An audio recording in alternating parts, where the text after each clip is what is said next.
For more, let's speak now to Yusuf Erim, TRT World's Turkey analyst. And I'm just hearing now that you've gotten some more exclusive information from Turkish police. What is that? Yeah, according to the exclusive info obtained by TRT World from Turkish police, the Saudi embassy is now delaying a forensic test that Turkish police want to run. They want to turn the consulate into a crime scene.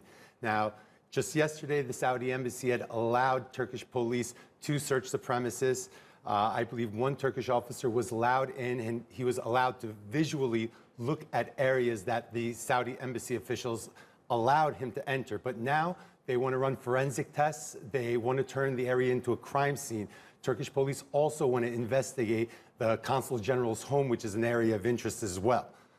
We can also confirm that the Turkish staff working at the Saudi consulate were sent home on the day of October 2nd. They were sent home early before Khashoggi arrived. Early with no explanation? With no explanation. They were told just to leave. Okay. So there is this forensics expert that they say effectively worked for the Saudi government. Tell us about him.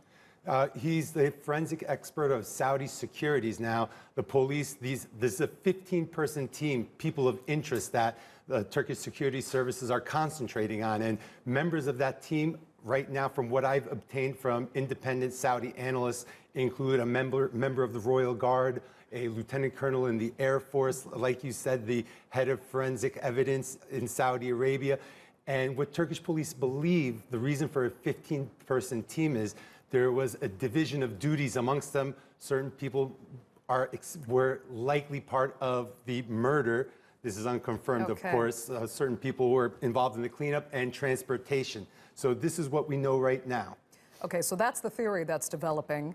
But now, back to that delay that Saudis have now said Turkish investigators won't be allowed in as soon as we thought to do a thorough investigation. They had been very open about allowing journalists into the consulate. They said, sure, Turkish authorities can come through as well. Now, with this forensics expert identified among the suspects, one would have to believe that that would have been used to thoroughly clean the scene and kind of meticulously dispose of any evidence there. And perhaps now they're thinking, hey, maybe we should be a bit careful about what evidence may be found. Well, Saudi Arabia has carried out detentions in other countries before, but they've never been faced with such an investigation. Now, the 15 people that came used their real identities, so this made it easier for Turkish police to identify them. And yes, it looks like the Saudis are concerned they might have not cleaned up the whole mess, and Turkey is sending their best forensic experts in. They want to take samples, they want to take fingerprints. So this is a very important part of gathering evidence. And it looks like the net is closing around Saudi Arabia. The evidence is looking pretty damning right now. And the Saudis are going to either have to claim what happened there, or they're going to have to provide some serious evidence to the contrary of what Turkey and Turkish security is providing. Right. Transparency is expected. Okay. Yusuf, we'll leave it there. Thanks so much.